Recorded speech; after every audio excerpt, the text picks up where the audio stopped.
Good evening, everyone, and welcome to another episode of Empowered to Live, the place where faith meets purpose and purpose fuels freedom. I'm your host, Andrea Butler, and so glad to have you here today for this special episode of Visionary Voices. As many of y'all know, this was supposed to be live in July, but because of our topic tonight, which is about setbacks when they happen, and you have to find your way back, and when your plans don't work out, and we know that they do because a lot of times life happens, and we don't always see when that's happening to us, but we know that we have to trust God even in the midst of that. And so we are going to be talking about that today with my special guest, and I'll have her on in just a few minutes. But over the past few weeks and months, we've been talking about what happens when life doesn't go according to our plans, when we face disappointment, when we have to rebuild our lives, when things doesn't happen the way we should. We talked about trusting God when we're trying to recover, when we're talking about how do we start over when we've got shame, because we think that we failed, that we messed up. And maybe we did. Maybe we made some poor choices in life, and we see the aftermath as we stand in the wreckage of maybe our own choices. But God still has a plan for you, and He has a plan for me. And so when we talked about, when our plan B doesn't work out, and I shared that in our last July episode, that sometimes that life gives us a plan A, B, C, D, and sometimes a plan F, but we know that God is still in the midst, and God is waiting for us there, because He has said that every day of our life has already been written down in His book. He knows our end from our beginning. And so we can trust Him that He is waiting for us, in whatever stage or plan or whatever setback that life throws at us. He is waiting for us there. And He's also walking with you through it. And He's also inside of you as you go through, giving you strength, and that we can trust Him in that. And so, again, because life doesn't go the way we also know it should, we can still trust God. And so today, I have got an incredible woman at the table who knows firsthand what it means to experience circumstances she didn't choose. She's walked through difficult seasons, and she has kept moving forward. And that's what our Visionary Voices is all about. It's about creating space for real women, real experience, real wisdom, and conversation that remind us that none of us walk through life alone. And so we are talking about coming back from a setback. And I want to begin with an important distinction, that resilience, and that's like was one of my big buzzwords. Oh, we are resilient people, we're strong, but what does that mean to be resilient? It doesn't mean that we don't hurt, that we don't feel pain. It doesn't mean that we don't struggle. It doesn't mean that we don't grieve. And it certainly doesn't mean that we put on a smile and keep saying, I'm blessed, and pretending that everything is fine when it really isn't. And I've shared this before, that it's okay that your reality could be that your life is falling apart, but faith says that even when it's falling apart, I know that God is holding me together. Even though, we could feel like our life is fracturing, and all these things that happen to us, especially when we're grieving, when we're hurting physically, and we are experiencing life at a level that we never thought that we were going to find ourselves in. And y'all know my story, domestic violence, homelessness, cancer survivor, all the things that life I did not see coming anywhere but God. And so He still gives us hope in the midst of our darkness. When we can't see our way out, we can still find hope in Him, because we recognize that it's not about us. And I shared this before, that when I was crying about, God, why is this happening to me? Why is this happening? And He was like, it's not about you. It's about those who will come after you, and that we are to comfort with the comfort we ourselves have received. But we can't receive that comfort when we don't put our hope, put our trust in the one who holds it all together, who the one who gives us the grace, who gives us the mercy, who gives us the strength in order for us to go through. And like I said, it's not about pretending that life doesn't hurt, because life does. But again, but it's saying, even though life is knocking me down, I can still get back up, and I can get back up with grace, because I know the one who is carrying me. And so our scripture and our theme for this episode is from Joel chapter 2, verse 25. And it says, I will restore to you the years that the locusts have eaten. And that is one of my favorites. I love that scripture. That he says he's talking about when the locusts, and when locusts come in, locust devours everything in its path. It leaves nothing behind. And so many, back in the day, farmers would dread the locusts.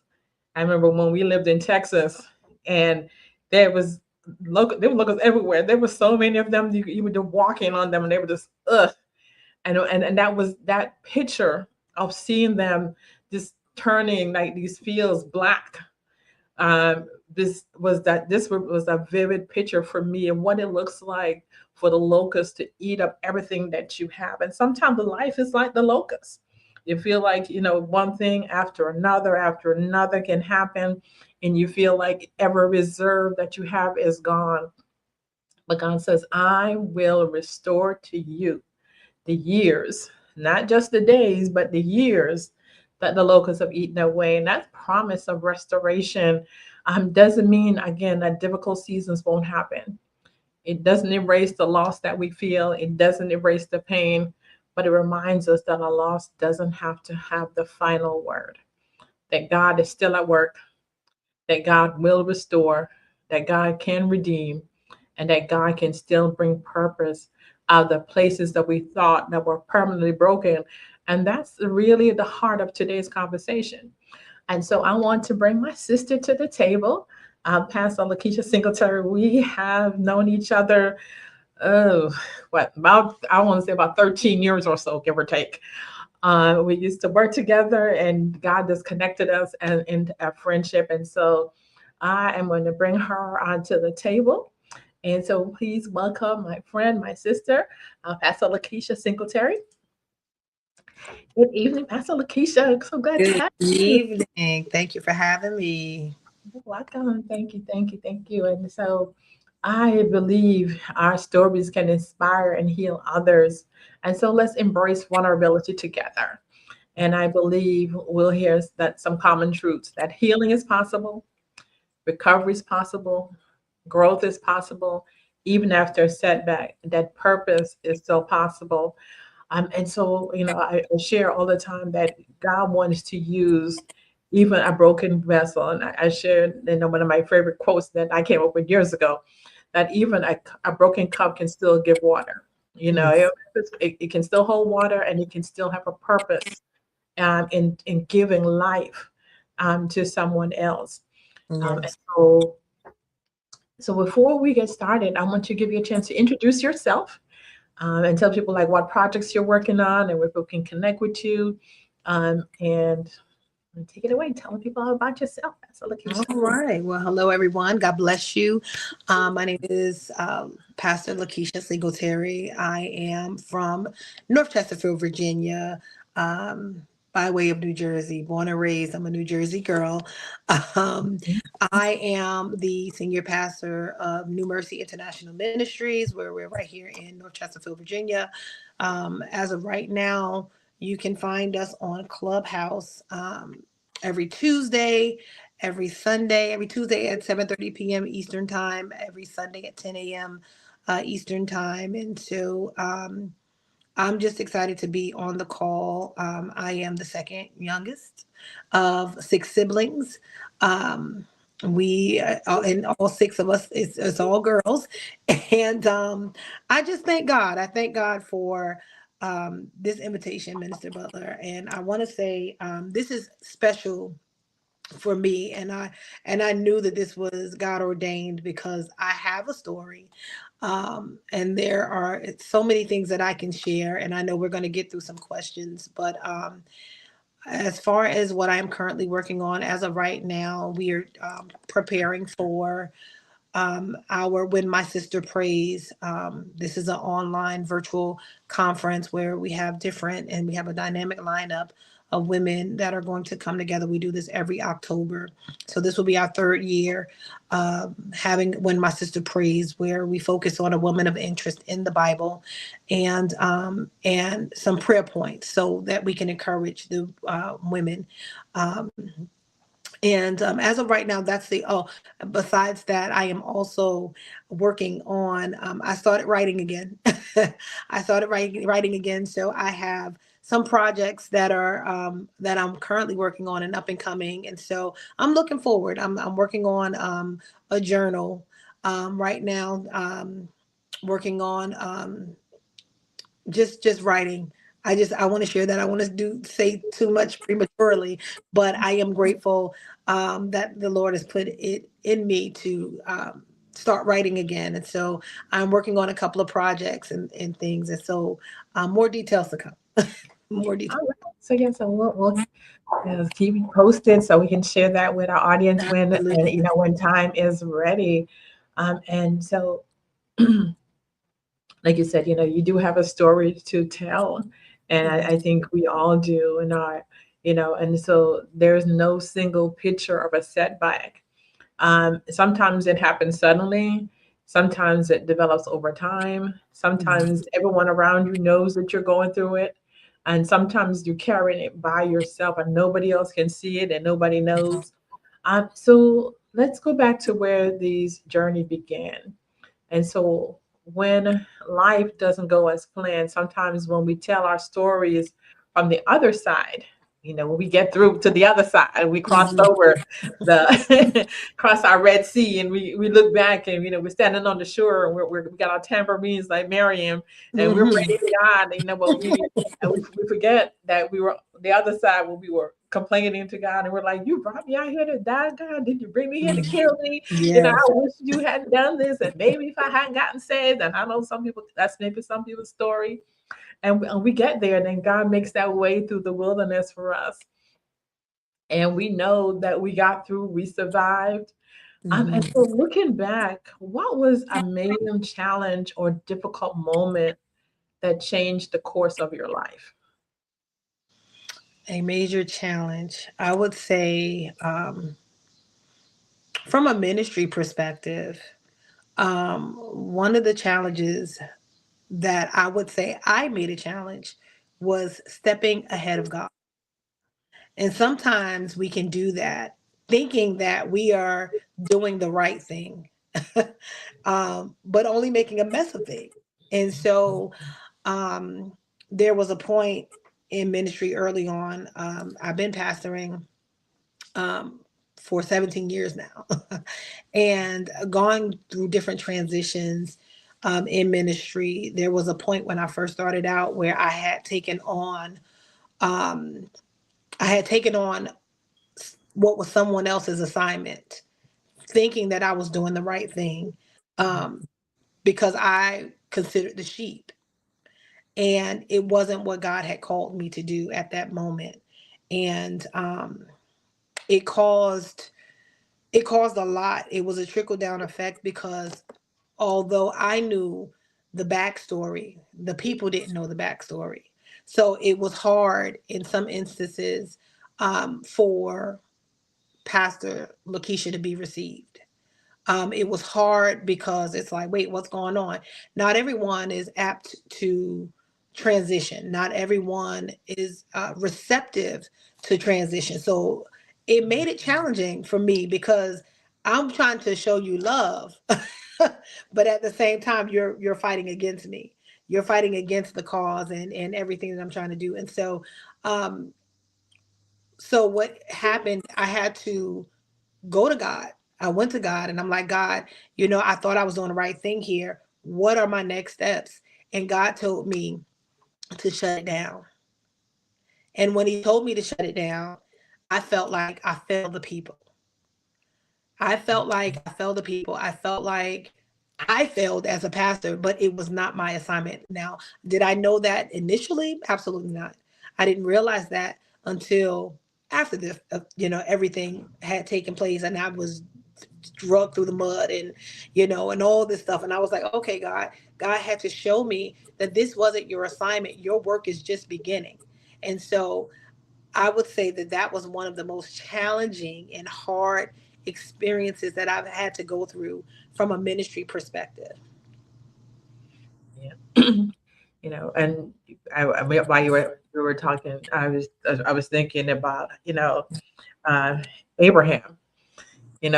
God says you're going to do this, and he was just like, okay, God, well, see, I got a plan, so let me Right. go ahead and help you out. And Exactly. sometimes we can do that, and then, like I said, sometimes the challenges that we face are the choices that we made. And I Absolutely. was like, I didn't tell you to do that. And and Absolutely. sometimes the ramifications, we're still feeling Abraham's choices Yes. today. Mm-hmm. Sometimes, and the choices sometimes that we're feeling may be a generational thing that, our parents did something and then we're feeling it right now. Right. And then sometimes our children are feeling the choices that we made. And so we have to look at all of those places and take that ownership. That's right. That's What right. what was my role in this? But then, Mm-hmm. God, I know that you're able to you work all things together for my good and for Yeah. your glory, even when I don't do what's right. Mm-hmm. you, Absolutely. you fix it up for us, and he makes it right, even when we know that you know, it doesn't. My life isn't going the way I thought it was going to look. This was not. When you had to shut it down, and you probably were thinking, people are looking at me. You supposed to know God, and Yes. you the Mm-hmm. you the Yes. preacher, pastor. What happened? Trust Um, me, the and, backlash was there. It was yeah, and so we talk about like a couple of episodes ago about going through the shame of that. So sometimes our setback, shame can cause us to take a step back, right. especially when we are, uh, I would say, a public figure. People know us, and our name is out there, our reputation is out there, and then life doesn't go the way it's supposed to go. I've had situations where they was just like, "Well, aren't you supposed to be a Christian? Where's your God? Wow, you said you prayed that this is going to happen, but your life don't look like like God Yeah. is there."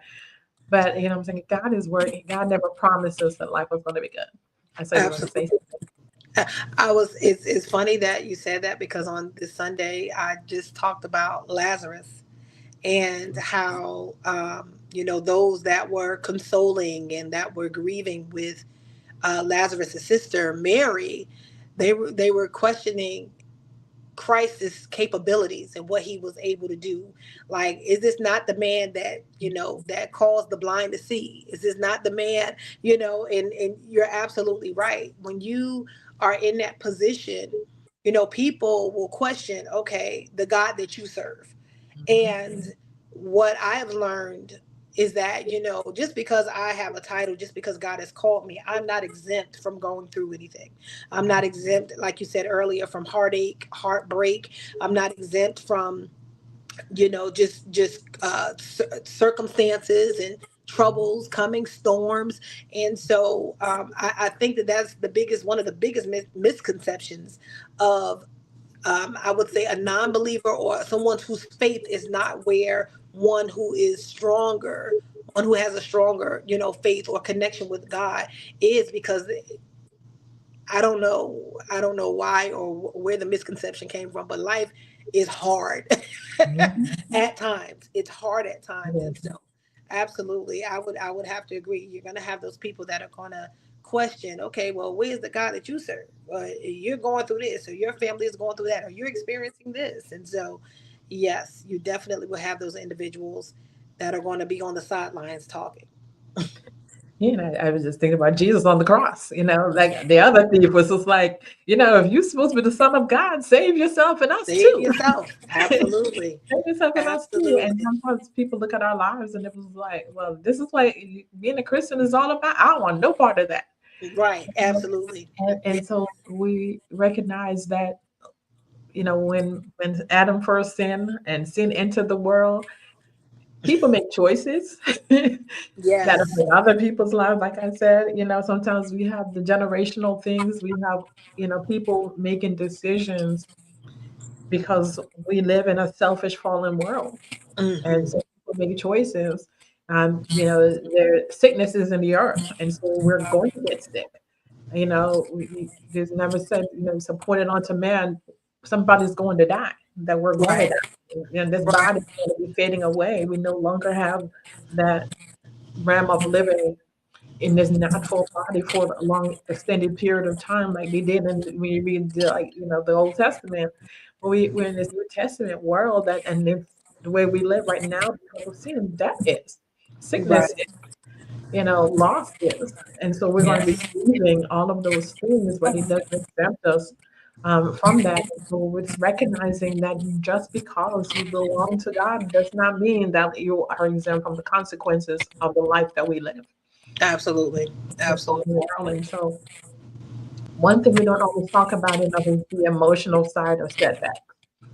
And we can describe what happened, but underneath the circumstances, there may be fear, grief, Yes. anger, Hmm. disappointment, shame, confusion, Yes. uncertainty. And so, those are, we don't want to talk about those. And I think this is where we can get spiritual with the emotions because we feel like we shouldn't feel.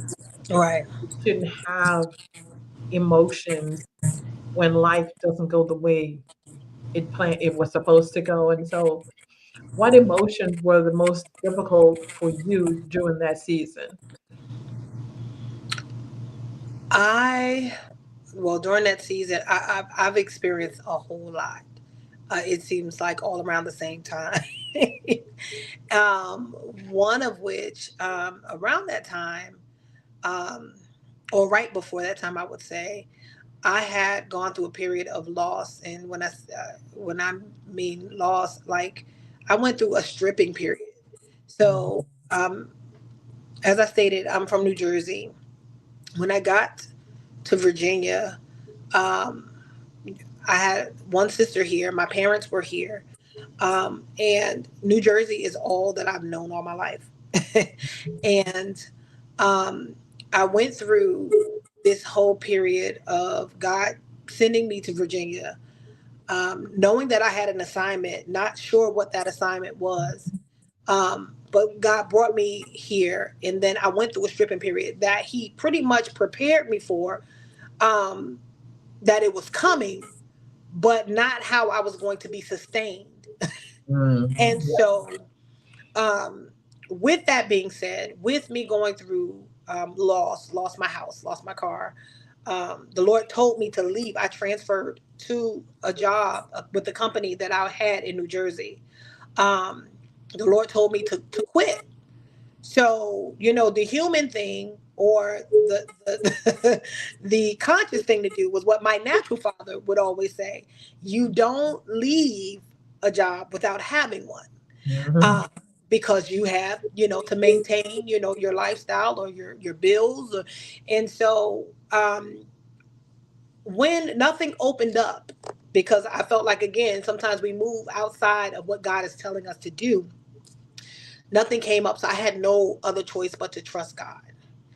I Mhm. had a ball of emotions that were going on. I cried. I'm like, God, you brought me here to embarrass me. Mhm. I don't know many people here. I don't have a lot of connections. My parents, they're retired, and I didn't come here to be a burden. That was my thing. And so I remember praying and crying. That was my biggest thing. Praying and crying, praying and crying. And I literally, and I thank God for those that were connected to me during that time, that were there, that pushed me, that prayed me through. And, you know, literally, uh, Pastor Marvin Sapp, his album that praised him in advance, Mhm. was what kept encouraging me. It would encourage me, praising God for what I couldn't see. I was crying in between, but I was still Mhm. praising God, because I'm like, God, I trusted you enough to bring me here. I trusted you enough, um, really blindly, because like I said, my sister, she was, she's married. has her own thing going. My parents have their own thing going. Now I am here. And so I have no other choice. And I made some small connections, but no real solid connections just yet. And now I'm in a position where not only have I lost everything trying to build myself back up, not only have you put me in a position where I've taken over and moved outside of you and trying to manage this church and everything. Now I have to really, fully trust you and Mhm. trust your word and trust that you're going to sustain me. So the emotions that I felt, it was fair. It was fair because I'm like, how? I don't even have connections here. I felt like I was in a safer place when I was in New Jersey because I knew folk. I knew Mhm. that I wouldn't be in the position that I was at if I lost my house. Guess what? I had four other sisters whose houses I could have gone to. You know, if losing my car, New Jersey, public transportation. Like I had everything in my head. Like so, God took me out of my comfort zone so that I can fully rely on Him. And so, with all of the emotions, the fear, the praying and the crying and everything that I went through, I had no other choice, excuse me, but to fully trust him because I'm like, God, I've trusted you. I've seen you bring me out of things before. This is a little extreme, but if you can bring me out of those things, I know you can help me in this one. I know that you can do what needs to be done for me, concerning my assignment, concerning this call that you placed upon my life. I know that you can do something while I'm in this. Yeah, and that's kind of my story too. When I moved to Virginia back in the day, I moved here with two um, toddlers, no job, and I knew nobody in this state at all. And sometimes we move, and I remember my pastor, and I should have said my book that my pastor in New Jersey said, "Okay, Abraham, I see you." Because it was like, "Where you go?" And I was like, "I don't know. What are you gonna do there? I don't know." I just felt like I was saying go, and then yeah, fear because I'm like, I got two kids, and I'm like, I got everything pretty much fit in my car, and I got this little U-Haul that we drove here with, that we didn't really have a bunch of furniture or stuff. My mom was splitting pots, and she was like, "You take this one, I got this one because I'm by myself. You need a bigger pot because you got the kids." And you know, um, and so yeah, and we when we came here, and I was just like, I don't know why am I here, and yeah, fear when stuff didn't happen. When I ended up in a homeless shelter, shame was a ooh, I never ever ever Trust. in this position of whatever that I will see confusion because I'm God, why am I here? Why did you say to Yes, move? yes. I had a Hmm. good job. I was being promoted. I love my job. New Jersey is expensive, but Hmm. but I was making it. We would have been okay. But then we on the other side, and we come to the other side. We crossed over the Red Sea. We Yes, walked God. through that Red Yes, Sea. God. We saw the waves. We saw the fish. Hmm. We saw the sharks and all the stuff in the water. And we're like, okay, God, I see we walking through. And He brought us to that other side. But then we Yes. still hadn't entered the land of promise yet. And so there was Mhm. still that period of wondering when we're still going, okay, God, why am I out here? Yeah, I see you brought me through that, Yes. but I still don't see what you told me was going to be on the other side. I'm over here now, but now I'm homeless. I got these kids. I'm like, how am I going to feed them? Hmm. How am I going to do this? I don't have any place to live. I'm like, what are you doing? And so that may be somebody's story right now. You may be in that space where you're like, God, I don't know what I'm doing. I don't know why I'm here. I don't know Hmm. what is going on. Yes. I'm afraid. I'm covered in shame because I was just like I felt like I made a poor choice. But God's got you. God's got you. Absolutely. He's got you covered. He is with you. And He said He would never leave you. He's not going to forsake you in this place. And if you felt that He called you here, He has provision for you. And I saw that when I got here, where, when we got put out, and my friend, I had to go to work. It was my first night on my job that I had just started, and I was working nights. And I was like, I don't know what I'm going to do. I left at 4 o'clock, and at 4 o'clock, I didn't. She had just told me that I need you out. I'm like, where am I going to go? I'm just starting my job. It's my first night, Wow. and she's like, I don't care. And a friend of mine had followed me from Jersey here, and she was like, I got the kids. And it's also good that when you sow seeds of of of goodness into the lives of people, you don't necessarily know how you're going to reap the seeds of Absolutely. what God has already prepared. It's like the widow woman was provided, set in Mhm. place for me in that period. And sometimes, we have to be open to what God is doing.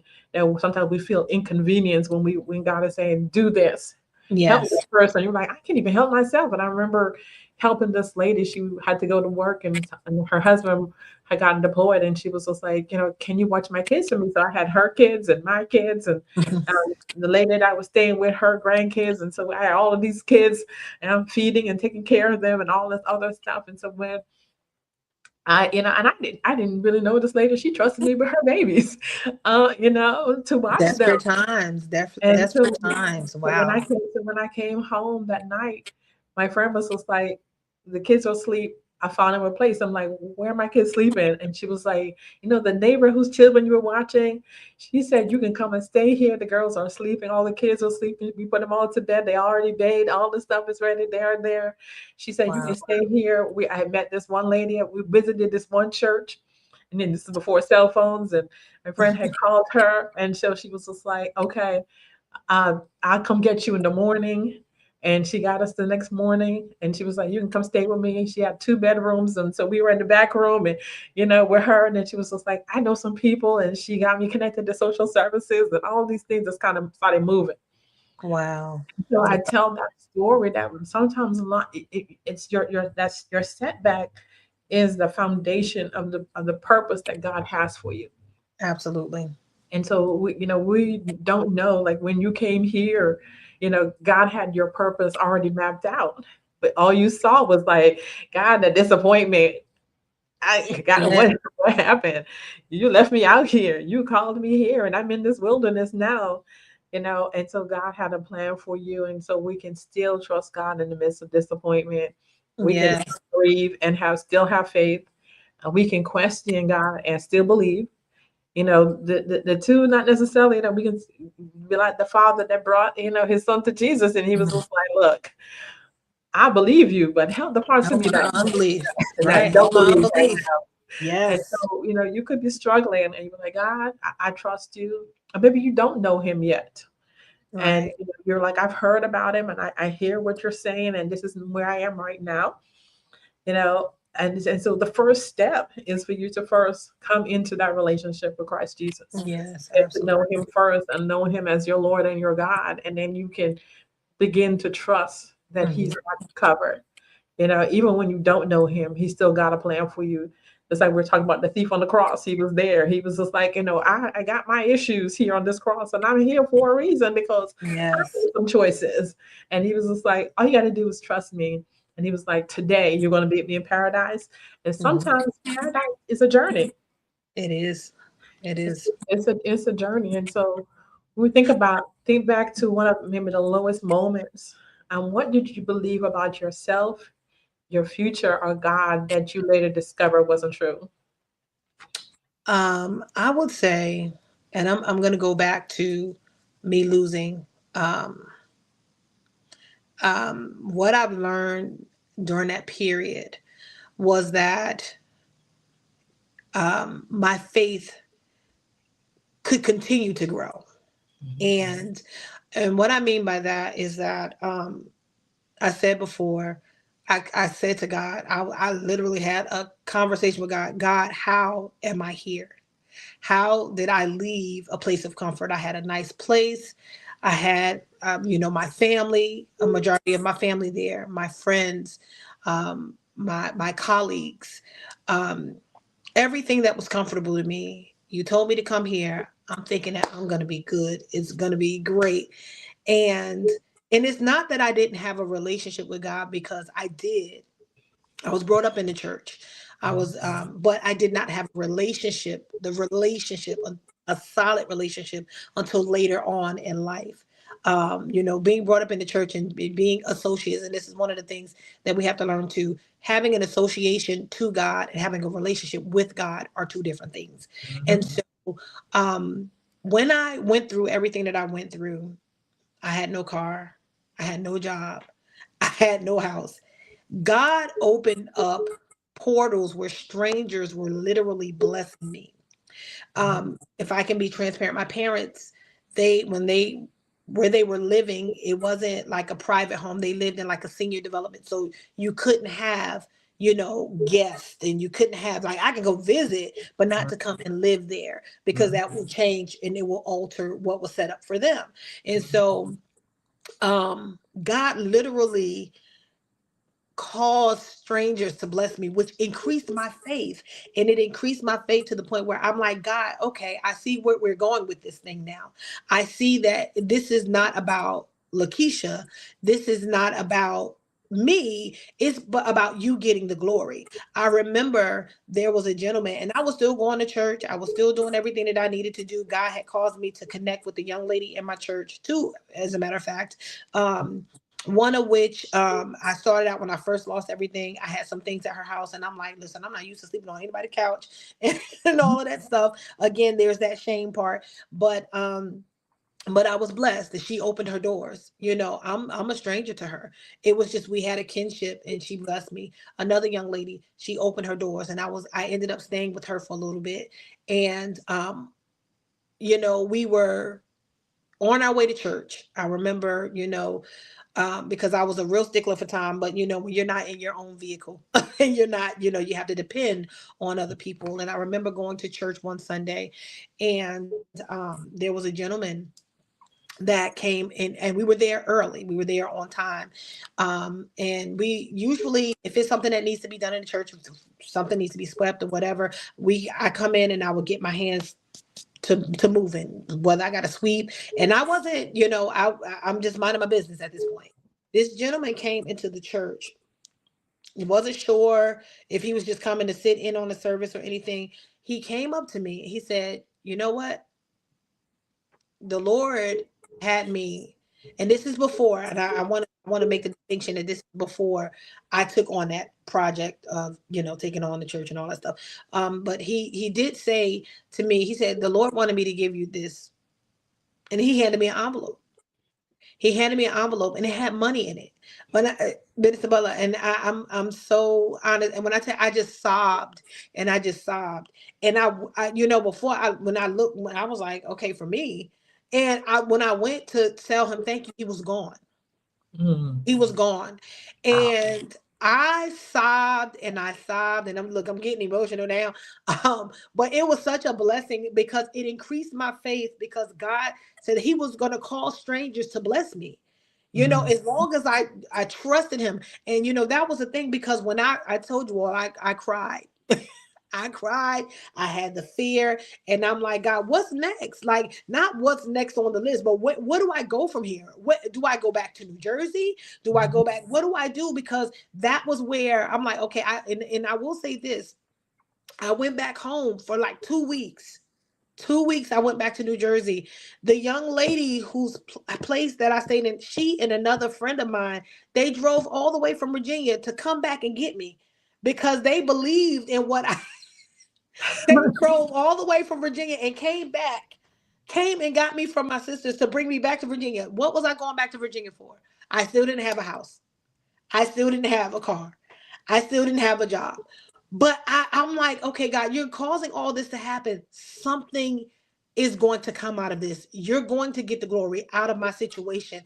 And so I remember my sister asking me, she said, well, what are you going to do? I said, I'm going to keep trusting God. I'm just going to keep trusting God. And it's amazing. And I love how you said we're on the other side. We're on the other side of that thing, because when you can't see your way out, and it's okay, for those that are listening, to have those human emotions. Never feel ashamed of being fearful or worrying, because in the Bible, there are scriptures that support every emotion that you feel. And so I was going through these different emotions, and I was like, you know what, God? Seeing all of this, seeing strangers bless me, seeing people open up their doors, it is increasing my faith to let me know that, you know what, I am on the right path.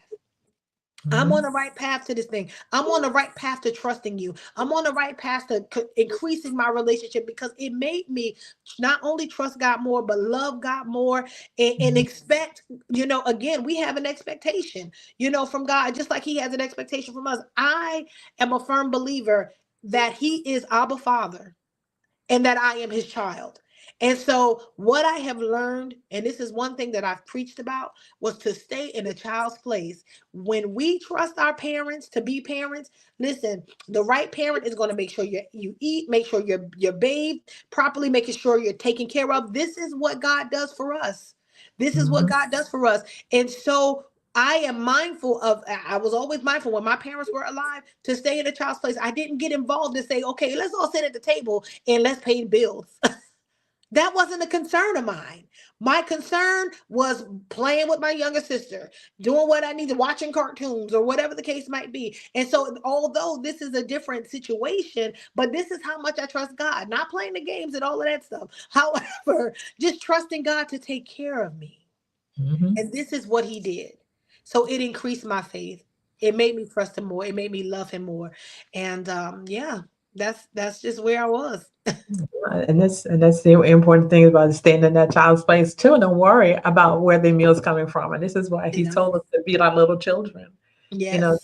to trust him. Like when we can't see our way out of things, or we sit there all night long and we stay up when the math don't math. I Yes. remember when I got my W-2 after I first moved here. I was talking to my younger brother, and I was showed him my tax return, and he looked and he said, "This all you made with two kids? How are you surviving?" And I was just like, "I don't know. I had car payment. We was paying rent. Light bill, water bill, all the things." He was like, how, how?" And I think a lot of times that when we put our trust in Him, the same way He made that way in the wilderness, and that Mhm. His promise to us that He will do that. He will make that. He'll put a highway for us through deep Yes. waters. And Yes. He said we're going to pass through the waters. You're going to go through fire. You're going to go Yes. all through all those things. He said, but you're not going to be burned up. You're not going to drown. But He didn't say you weren't going to experience fire. You weren't going to experience near death, drowning. But He promised that He was going to be with you and He was going to carry you through all of those things. And I think, again, sometimes we think that I should not be experiencing life Mhm. because life happens all the time, and we just need to recognize that it is. But then Yes. the important part is that we don't get stuck in our setback, Mhm. because it's easy for us to get there where we become afraid and we get stuck in fear, and we get stuck in shame, and we get stuck in the confusion, and we just keep going around in circles. And I was like, no, trust me, I got this. I already got it worked out. I know Yeah. why I brought you here. You don't know why you're here, but I know why you're here. And sometimes he wants us to be able to let go of the things that we put our security in, Mhm. to show us that we were trusting in chariots and we were trusting in people, but we needed to trust him. And sometimes he has to, like you say, he stripped you down Mhm. to that place where you're like total dependence, like little children, Yes. total dependence on him. And sometimes in our setback, God is trying to show us something. Sometimes he's trying to say, who is your God? Right. Do you truly believe I am the God who you say that I am? Or are you trusting in your own strength, in your job, in your position, in your title, in all of these things? And so he just wants to remind us of that. I think that sometimes it's important that we don't rush our Yes. story either. That, when we love the comeback, we love the testimony, and we love the look at what God did moment, but Mhm. there's usually the middle part of it that is messy, where we're trying to figure it out, where we're healing, we're praying. Like you said, you were crying. I know I shed many a tear. Uh, we're trying again. We take two steps forward and we feel like we make 10 steps backwards. And Yes. Yes. Absolutely. it's never like real straight. You see that picture where God's got a plan and we think it should be a straight line. And it's like Mhm. it's all squiggly lines and it's all messed up and it looks like confusion. Yes. Mhm. And when I think about God working together, how I say that is that God is making a tapestry out of our lives. Mhm. So when you make a tapestry, my mom did needlepoint. And the outside look real pretty, but when they're on the underside, you got the little hanging strings and all the colors look jumbled together. Yes, It yes, doesn't look pretty on the underside, and that's what we see. But God wants to present the beautiful part to the world, which is our testimony of He made me, He brought me through the wilderness, but it's the messy part that sometimes people see, the messy yes. part too. I Mhm. mean, sometimes they judge us and they judge God because of the messy parts that they see. But God wants us to come back and He wants us to rebuild. And sometimes there's not one dramatic moment when everything changed. You Mhm. know, we didn't automatically come out and you living in a mansion and you got the job and you got all the stuff worked out and everything was all happy and it was like, oh look, there was time. It's a journey for us Yes. to rebuild, and when we come back, and was there a moment, a decision, or experience, or that helped you move from surviving to beginning to heal, to recognize that, okay, God, I finally see what you're doing. I see you. Yes, there were plenty um, of times where, oh, I'm sorry, my little tripod here. All right, there we go. um, there was when God was showing me my way out, things began to open up. Doors had began to open, and I was like, okay, God. And I was at the point where I was I, I literally I didn't get accustomed to living without. I will say that I didn't get accustomed to, because definitely my lifestyle, I was accustomed to living a certain lifestyle, having certain things. But then when you are stripped from everything, I'm like, okay, you don't want to get comfortable there either. And so what I did was, you said something earlier. You talked about the seeds that you sown, and I was like, listen, I've sown seeds when I lived in New Jersey, even when coming to Virginia. The small impact that I made was, it was impactful enough where people were willing to help me and to bless me. And so as I began to see certain things open up, when God told me, when I was praying that, I'm going to call strangers and I'm going to cause people to bless you. And I didn't know when that time was going to come, because it just seemed like, what, I'm just out here and I'm just making it off of one of the pieces of a broken ship. And I said, okay, God, literally, when I tell you, I had gotten blessed with a car where I was told, you know what, don't worry about insurance. I know you're not working. The Lord told me to do this. The car is paid for. I got the insurance. As I was using that car, I was using that car to be a blessing to others going to church, because I was excited about, just one door opening. I would ride back and forth past this area, and the area that we know as the boulders here in Virginia. I would ride through the boulders, and I was like, you know what? I believe that I'm going to be working over in one of these buildings one day. And when I tell you, I don't even remember applying for the job, but someone, I thank God, by the grace of God, I still had my cell phone. By the grace of God, I still had my cell phone. And I had gotten a call. I had gotten a call from this agency I had never heard of. I don't know where they got my information from, because I wasn't even going to the libraries. I was just like, okay, I am in total shock that I am in this position. And so they called me, and he said, are you familiar with the boulders? This is how specific.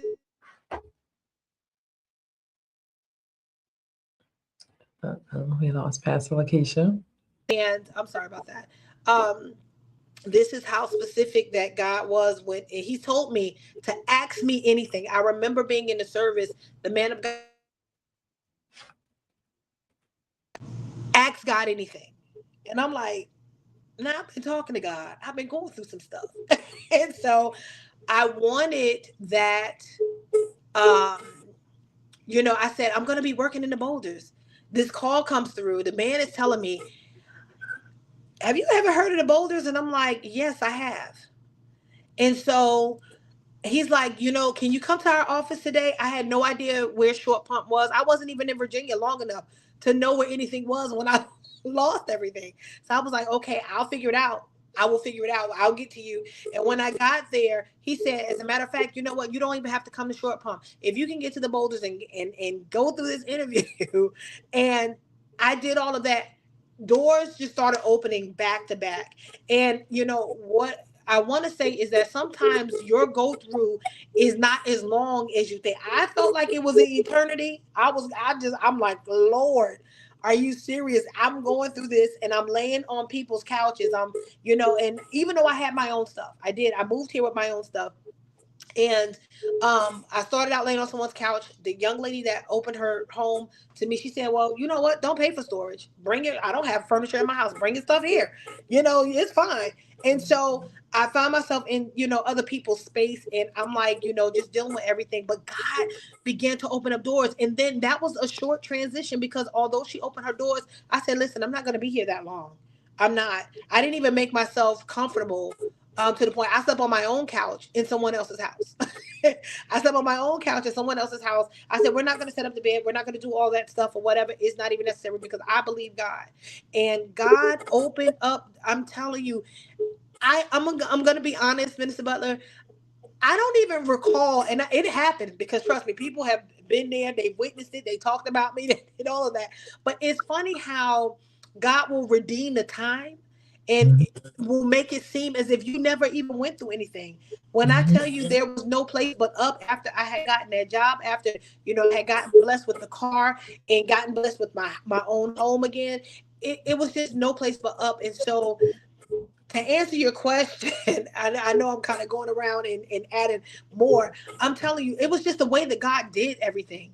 I love how he was truly, truly the author of the and the finisher of this story, and he's still working. It's still writing my story. But it was Yeah. like the things that I didn't know were going to be on these blank pages because I literally myself I was living the blank pages, and God was doing the writing.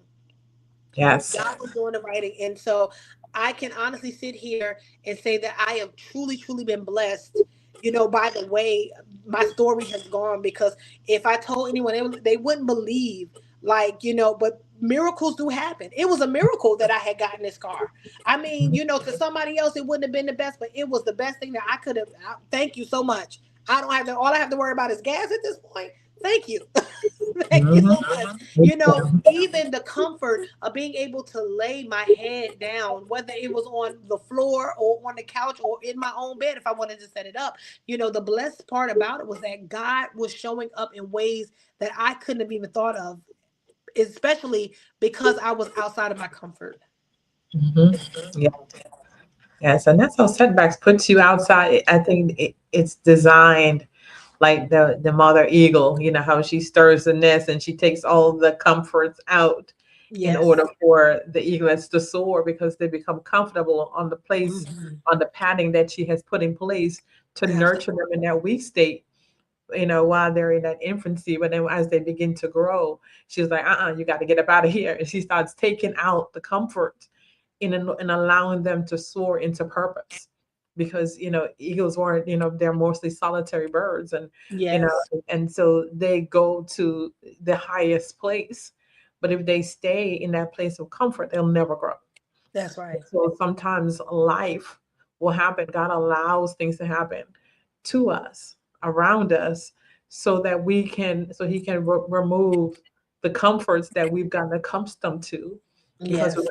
stagnant and we become here. Even the disciples was like, yes, this build a temple here. Let's stay right Right. here. It's good for us to be here, and we don't want to leave. But He was like, there is ministry, there is purpose, there are lives that need to be touched and impact even in small ways. And I share this all the time, whether your ministry could be opening the door for somebody and smiling because you don't know how you changed their life. Yes. Your Absolutely. ministry could be, somebody's got one item and you've got 10 and you're like, you know what, go ahead of me. It's fine. Small And you don't gestures. know Yes. the impact that you make on somebody's life, or maybe not even their life, but maybe somebody else watching and saying, is there any goodness left? And they see this act that you have done, and they're Yes. like, I know there is a God. And so sometimes, our purpose, we think about Andrew. Andrew was first called by Jesus as a disciple, and Mhm. he went and told his brother Peter and said, "Hey, come see this man." And then Andrew fades into the background. His Right. purpose was to bring his brother Bring his breath. along. And so sometimes we don't recognize, why things happen in life. And and sometimes, again, if we can get stuck in those places of, not recognizing and saying, "Okay, God, you have me here for a reason. I don't know why I'm here, but I know that you have got a plan for me. And so therefore, I'm trusting you, to help me to see you in the middle of all of this, in the midst of my disappointments, in the midst of me being tired, in the midst of me being scared, because life can scare us. He Yes, said, don't be afraid. And he said, don't live in fear, but we can be afraid, but don't live there. that's And I right. think a lot of times people say, well, I can't be afraid, I got to have faith. Fear is a human emotion, It and God is. gave it to us. He's saying, don't live in that place of fear. And Mhm. so, as we wrap up, there's probably somebody right now who isn't yet on the other side. What would you say to the woman who feels stuck, discouraged, or afraid to start over? I would say, and this is one of the scriptures that I stand by, and that is Psalm 34:19, where it says, "Many are the afflictions of the righteous, Mhm, but the Lord delivers them out of them all." mhm, If you ever feel like you're stuck, trust me, there is a way out. There's always a way. If you ever feel like you're stagnant, even mentally, sometimes you have to change your thought process. Sometimes you have to talk to your situations.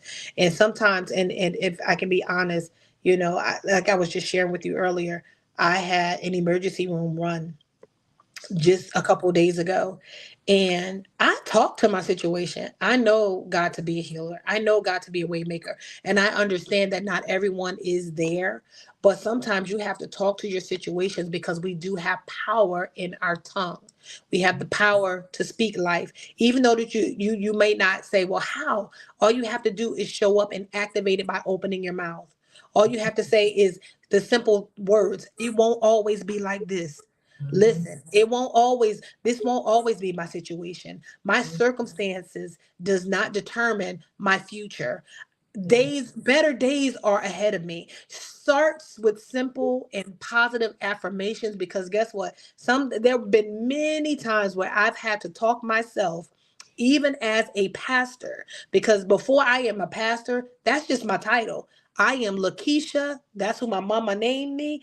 That's who my dad named me. I'm human first.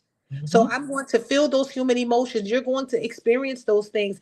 But as Minister Butler said, we don't want to stay there. mhm, We don't want to stay stuck. We don't want to stay stuck in sadness. Yes, the situation might have happened. Yes, you might have gone through that. Yes, that might have been your lot at the time. But if you are alive and breathing today, there is purpose attached to you. There's purpose. Every day, listen, I thank God and I say, God, thank you for making me part of your plan. mhm, It was meant for you to be here today. It was meant for you to be listening in. It was meant for you to be empowered on today. It was meant for you to be encouraged on today, because it won't always be like this. That won't always be your situation. The money issues won't always be money issues. The job issues won't always be the relationship issues. Trust me, I've been there. Amen. Me and Minister Butler, we share like testimony. I've gone through a domestic situation. I've been through some rough times. I've been through some hard times. I just didn't share everything tonight. We'll be on here all night if I, if I had the time. However, I mhm, believe God that my situation would not always be, and God brought me out. I thank God I'm in a beautiful relationship now. I'm engaged to be married. Nothing is perfect. Nothing is perfect. However, I'm not where I used to be. Amen. And so I want to encourage you, that woman, that man that's even on the line, I'm not sure whoever's on the line listening, that you have to talk to your situations and let Mhm, them know that, listen, you have a voice. You mhm. have a voice, and that there is power in your voice. Amen. Yes. As in fact, that was our episode last week, was finding your voice again. Wow. Awesome. finding, finding your voice again. And sometimes we have to find our voice to be able to speak life into our own Yes. circumstances. Worship and worry it's the same coin, it's just the opposite side. And so instead of rehearsing, Pastor Lakeisha said, oh, my life is falling apart, and this is happening to me. I'm sick. I'm this. I don't have a job. I don't have my. That's the reality. But faith says, I don't have one yet. I'm not Mhm. healed yet. I don't have a Yes. job yet. I don't have a home yet. I want to be married, but I don't have that yet. It's the yet part. And Yes. so when that's the comma, and I talk about this a lot. We always sometimes we put periods where God wants to put a comma. That part right And there. so when we listen and we say, this is my current circumstances, but like she said, it won't always be like this. You know, what's this thing say? God is sooner or later it's going to Yes. turn in my favor. It's turning around for me. That's Yes. one of I love that song. God is Me turning it too. around for Yes. you. He's turning it around for me. Because this is not, this is what we're crossing. Because even when they were crossing over, even though God had parted the waters, they still had to walk. And so they could have stood in the middle of it and said, I'm not moving from here. They could have Mhm. stayed on the shore and say, but the water is up. We don't know what's on the other side, so let's just stay here. And they would have Mhm. encountered the enemy who wanted to take them back captive. But they chose to trust God and to walk through into the highway that he had made through the waters, because they recognized that it won't always be like this. We've come out of difficult seasons where they had cried out to God. 400 years of crying. Families died out, and new generation came, and that new generation was still crying out. And God has heard you. He's heard your cries, and he's coming to deliver you. He's coming to bring you out. And so you may be in that place of a setback right now. You may be in that spot where you're just like, I'm afraid. I've been disappointed so many times. And I've been there where I've set my expectations, and my expectations was here, and then I got hit and it was like down here. And I'm like, Mhm. God, I was trust. And God said, but that wasn't my plan for you. That was Right. you. And Mhm. so sometimes we get disappointed in life, but God still got a plan for us, and we can still trust him. So looking back, we know that God has a plan for you. He has a plan for me. It's not about pushing through. It's not about just keep going and staying strong, or people said don't quit and all this other stuff. But resilience doesn't always have one face. Resilience sometimes looks like fighting.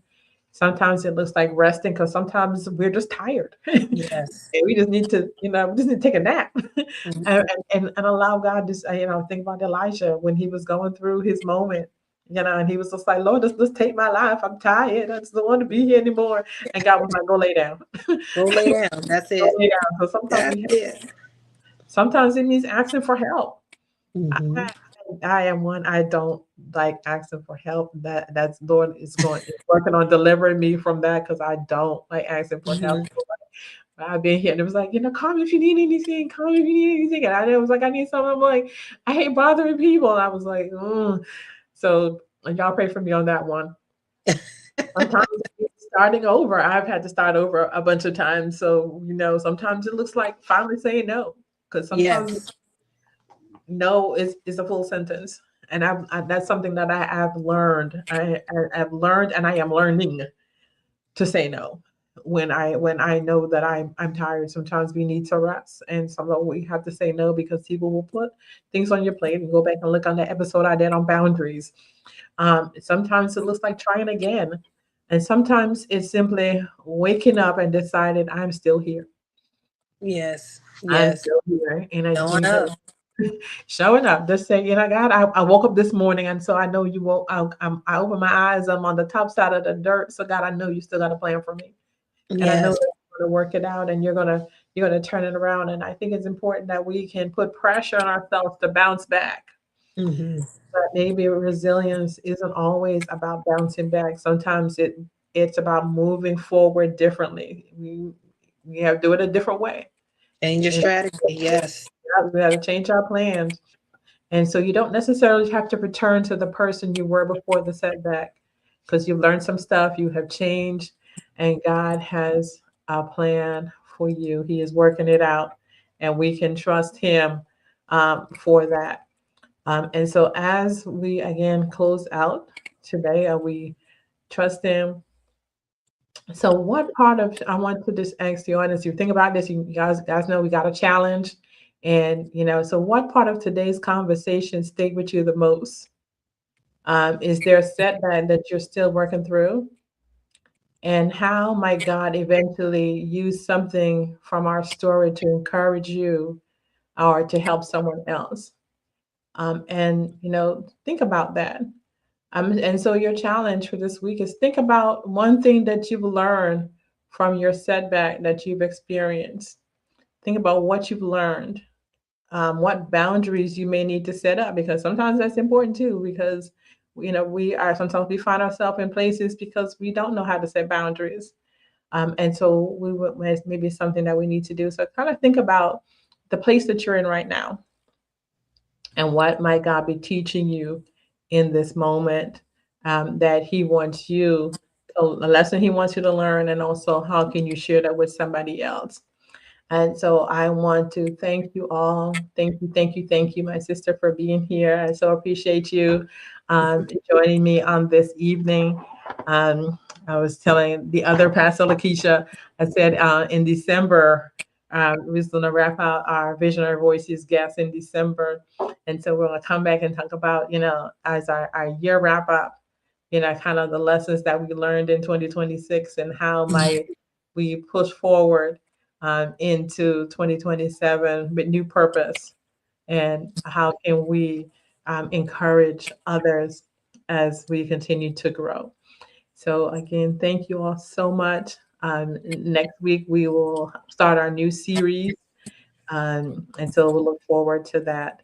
And again, thank you all for joining me. And if you know of a woman that maybe needed to be encouraged on today, share this episode. You find us on YouTube. You can share the Facebook stories out there. We're also on LinkedIn if you want to go ahead and watch the episode again. Sometimes we don't always get the message the first time. And so, go ahead and join us out on our YouTube channel. And again, thank you, Pastor Lakeisha. So appreciate you. Likewise. Thank you for having me. You're so welcome. And you have a great night, everyone. And see you all next week. And remember, stay empowered and live the life that God has for you, because He has given you everything you need to live this life and to live godly. Have a great night. Amen. Good night, everyone.